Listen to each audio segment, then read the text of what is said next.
So today we're going to start with our weekly news report. Then we'll just do a brief overview of a private market versus a public market. Then we'll do an intro to venture capital, and we'll finish with a mock VC activity. There's been a huge power outage in Cuba, which just speaks to energy instability in that region. I don't know the specifics because I thought our news reporter would share that, but hopefully we can learn more next meeting. Yeah. Okay. So on to the news we do know. Walgreens closes a majority of its stores in the US. So Walgreens plans to shut 1,200 locations over the next 3 years. There are a lot of challenges in terms of American consumers of the drug and pharmaceutical industry. And the next one is that the EU imposes tariffs on Chinese EVs. So the European Union voted to impose tariffs on Chinese electric vehicles because they wanted to protect the European automakers from cheaper Chinese imports and just keep their domestic economy alive for electric vehicles. And this is obviously going to have larger implications in terms of the trade tensions between the European Union and China. What we see is that China has a really booming EV industry and economy. They have this project called MC 2025, which is basically all their goals to reboot their technology and innovation, and EVs are a huge part of that.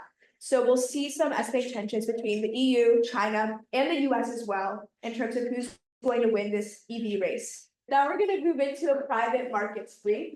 So venture capital, which we'll be talking about today, is all part of the private market, which is this purple sliver of the pie chart. So public markets make up 92.5% of the cash that's flowing in our economy, whereas private markets make up 7.5%. So the total market value of all the cash of the companies in our economy is $134 trillion. The public market consists of $120 trillion, and the private is $10 trillion. So all of these companies in the public market are traded on various stock exchanges. This includes the New York Stock Exchange, the NASDAQ Stock Exchange, the Tokyo Stock Exchange, and there are many more. We'll talk about public markets next meeting, but this purple sliver is what we're going to be talking about today. There are different types of capital. There's private capital, which is private debt, which usually comes from investors instead of large banks. So this is where companies ask for loans from individual investors. And then there's private equity, where these investment firms purchase shares in a privately held company, manage the company to increase their profits, and then sell them back. And then, of course, there's venture capital, which we'll get into later, but this is a form of private equity that focuses on early stage businesses that have rapid growth potential. Then, of course, there are real assets like infrastructure, where people will invest their capital to finance construction or upgrade physical assets. There's real estate, which is just land management and purchase and rental of real estate. And finally, there's natural resources. So this is when people own assets that come from nature, such as agriculture, gas, and metals. And natural resources is kind of controversial because as we are facing the climate crisis, we see that there are a lot of different organizations, especially the UN, for example, that is advocating for a new way to value nature. You can see how there are some ethical issues with putting a price on a forest, for example. But right now, capitalism has made it such that that is the way it works. So a lot of people are rethinking the ways in which we should value nature. And then also just a little bit about growth versus income assets. So growth assets generate returns based on the growth of the capital. So you buy the growth assets for a specific price, and then they grow into a larger price, and you get a profit of that growth. The risk is definitely related to the investment not growing and investors losing money. So if you're buying a growth asset, you're really betting that over time, it will augment and increase. On the other hand, income assets returns are based on a set schedule. So every quarter, every month, for example, you will get a specific amount of money. The risk that's associated with this is interest rates will fluctuate, and this has to do with like the larger economy, and things that we'll get into later, but also inflation, so when prices of everything increases and their value subsequently decreases. Okay, so now we're going to talk about venture capital. So venture capital is a form of private equity and a type of financing for startup companies and small businesses that are believed to have long-term growth potential. The difference between a private equity firm and a venture capital firm is that venture capital takes money from its investors to fund early stage companies with rapid growth potential. So the venture capitalist funds the companies. Whereas in private equity, how they do is they take over established companies seeking equity infusion. So what this means is that in private equity, they will usually take over a company, manage it so that they can increase the profit of the company and then sell it back. Definitely. So VC is more like you're funding a small company, whereas PE, you're bringing in an established company, you're taking it over, making it better, and then selling it back for more. Yeah. And then some notable venture capital firms is Sequoia, Excel, and Andreessen Horowitz. And of course, notable private equity firms is Blackstone, KKR, and CVC. Okay, so this is Georges Storiot, and he's known for being the father of venture capital. So he started the American Research Development Corporation in 1946. And for this corporation, he raised $3.58 million to invest companies that were commercializing technologies in World War II. So it's pretty amazing to think that venture capital was born out of World War II technologies. So one of these particular technologies that he invested in was X-ray technology for cancer. And that ended up turning $200,000 that he invested into $1.8 million when the company went public in 1955. So this is a clear example of a startup technology that, with funding from Georges, grew much larger. And this is how the concept of venture capital was first formed. The area in which venture capital really started booming was in Silicon Valley. Apple, Google, Meta, all those really big companies that we know now, they all started in Silicon Valley, which is just like 30 minutes out of San Francisco. By 1992, 48%, so almost half of all investment dollars were going into West Coast companies, specifically in Silicon Valley. So now we're going to talk about the different stages of an early stage business. So first there's pre-seed, where you're just starting to turn your idea into an actual product. So first you have problem solution fit just to validate your product. You usually conduct a lot of market research, a lot of product development to improve your product even further, and also hiring a few employees. Next, we have seed. So in the seed stage, you already have an existing minimal viable product. So you've already validated your product market fit, and you're going straight into entering the market. Afterwards, you have Series A. In Series A, you've already demonstrated that you have a valid product market fit, and therefore you're going to start scaling. At Series A stage, you've already demonstrated that you can have a predictable long-term profit. And then afterwards, Series B, C, D, E, it goes on forever. This is when you have rapid growth. You're constantly developing new products, potentially expanding into new markets even, and yeah. One thing to note is a minimum viable product is essentially the most basic functionable form of your product. It's a really big term in the startup world, and if you're a venture capitalist, it's a term that you should know. Okay, so now we're going to talk about the structure of a venture capital firm. So at the top, you have the general partner. These are essentially the founders of your VC firm, usually 1 to 3 of them. Within each VC firm, there are various funds. So every VC firm starts with their first fund. Then once they've used up all that money and given it away, they open their second fund, and so on and so on. The goal is to take what the amount of money that they have in their fund and increase their returns on it. So they have their fund, they give it to their startups, and over time, the valuation of that fund increases. Within each fund, there's what we call an LP, or a limited partner. These are the people who are investing and giving money to the venture capital firm. So they can be high net worth individuals, they can be endowments, they can be members of a larger investment firm. And what the role of the general partner is they have to go out to a bunch of potential people who would invest in their venture capital firm and ask them to be an LP. They have to pitch why their VC firm is unique, what types of companies they invest in, and why they are the right ones to give startups money and turn that money into more. So every fund has a few 1 to 3 LPs. There can be many. It really depends on the fund size. But some LPs will continue. For example, we see LP1 funded Fund 1 and Fund 2, whereas LP4 funded Fund 2, but not Fund 1.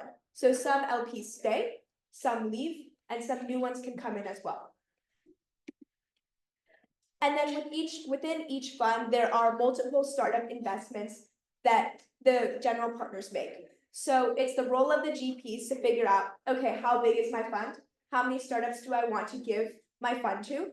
And how much will I give to them? So a lot of what the day in the life of a VC looks like is they're essentially just constantly talking to founders, constantly reading up on the newest trends in the various industries that they're investing in. And then this is just some of the top VC firms in 2024. We have a long list of them, but on the y-axis, you can see this is the assets under management, or AUM, in billions. And that essentially just means the total valuation of all their funds put together and how much is invested in various startups. I'm not going to go through all of these, but a couple that you should know are, of course, Sequoia Capital, or just Sequoia, Excel, Andreessen Horowitz, people just call them A16Z.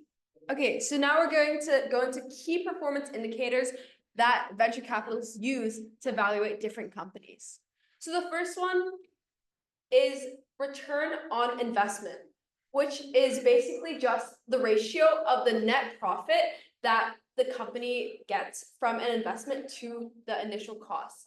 And this basically just indicates how much value a venture capital firm has created or destroyed.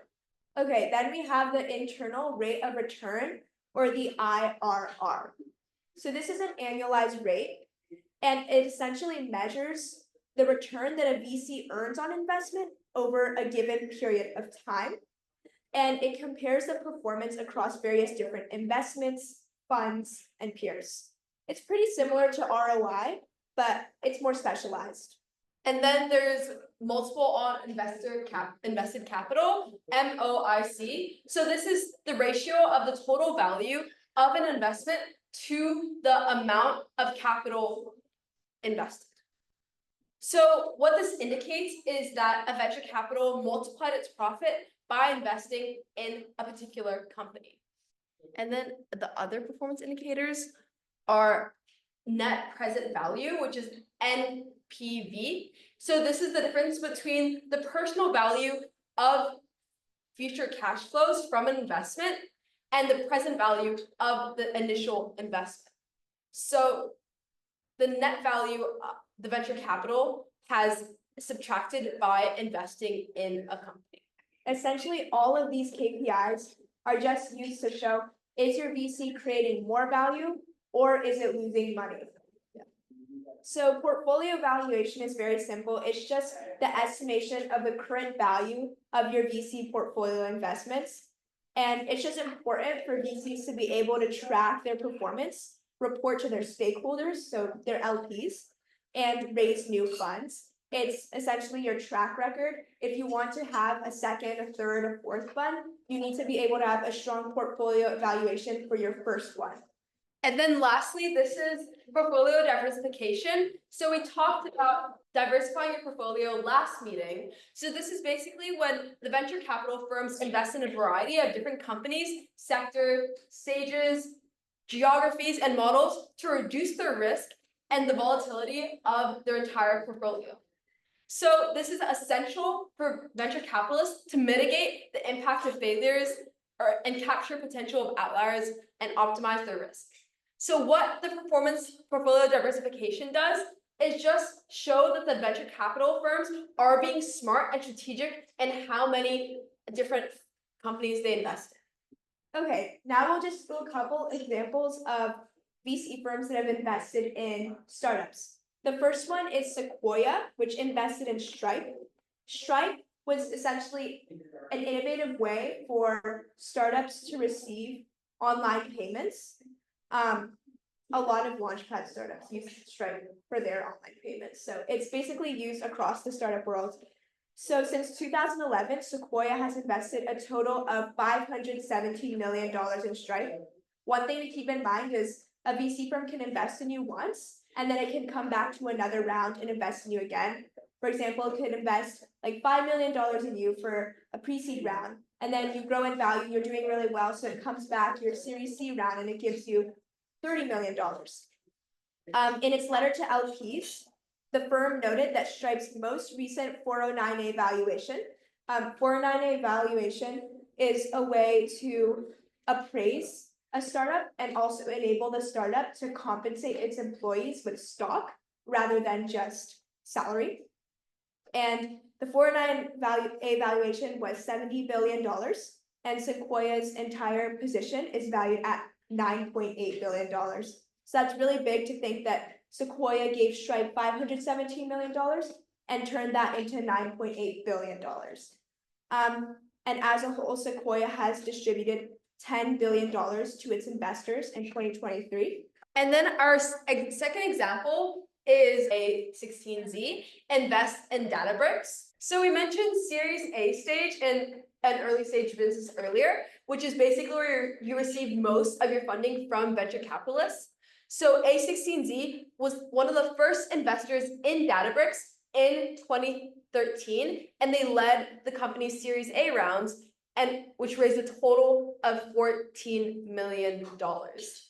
And A16Z also led Databricks Series F round in 2019 when they were rapidly growing, and they raised $400 million, and the company was valued at $6.2 billion. So A16Z in the Series F funding was joined by other investors such as BlackRock, T. Rowe Price, and Tiger Global Management, which are other venture capitalist firms.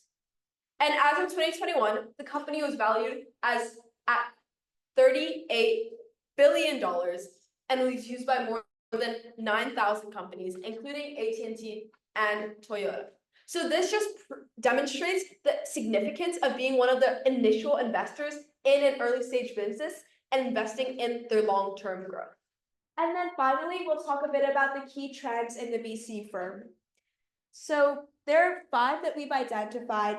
The first is artificial intelligence and machine learning. We all know AI is probably one of the biggest buzzwords in the world right now.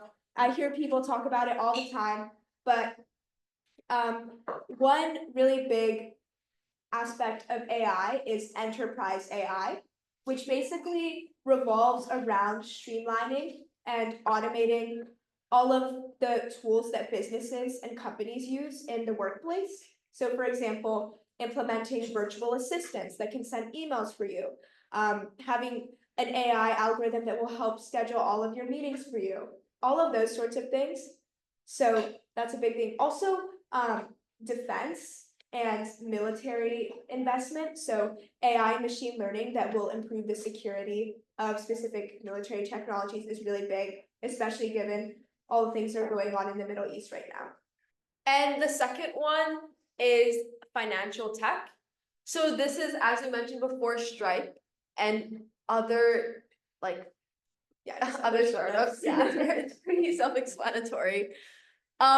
And then of course there's healthcare. There are new developments in the healthcare world every single day. So this is a key trend in the world right now, except don't look at 23andMe because their stock dropped from $1 billion at one point to 60 cents because they had a data breach. But this just is one of the examples of a failure in the venture capital world and why you really need to diversify your portfolio to mitigate that risk of a company like that. A big trend going on in healthcare is virtual appointments. And also one big trend in fintech. I don't know if you guys know the company Affirm, but basically it allows you to buy, for example, if you wanted to buy, I don't know, something crazy like $300 shoes or something, and you didn't have like the upfront cost to do it, Affirm would allow you to pay in like small portions. So you could pay like $20 a month for X number of months to cover the $300 shoes or whatever. So that's a really interesting trend, and it's making a lot of millennials go like broke because they're using it and then they're spending too much because they're like, oh, $23 a month, but then it's actually about $300 in total. And then crypto, I don't know if I want to go into this. I think this would be a great spring research project, but listen, if you want to add anything. Cryptocurrency is a form, you guys probably have heard of Bitcoin. It's been very volatile. It's gone up, it's crashed, and then now it's up again. We don't really know what's going on.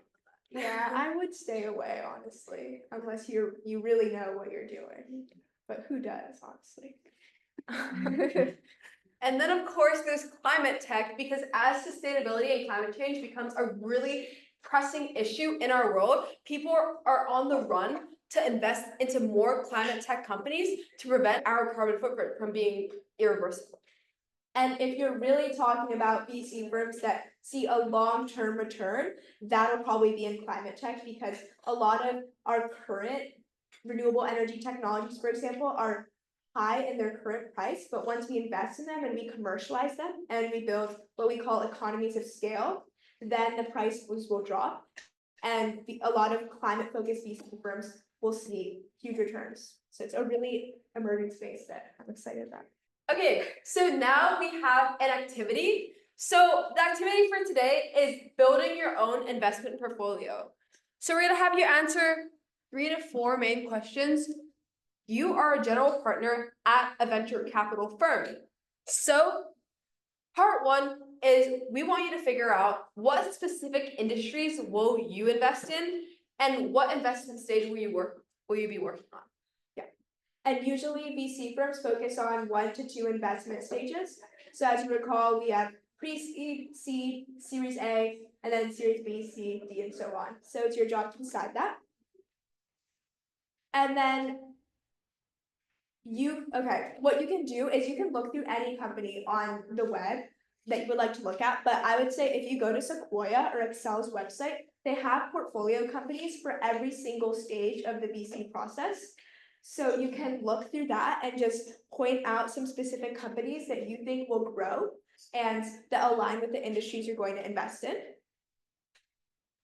And then the last part is presenting your portfolio. So for each company to explain its key differentiator, which is how it stands out from most other companies. What makes this company unique? And obviously, why do you think it will grow more than any other company? So you can work with like 2 or 3 other people, just create your little VC firm and we'll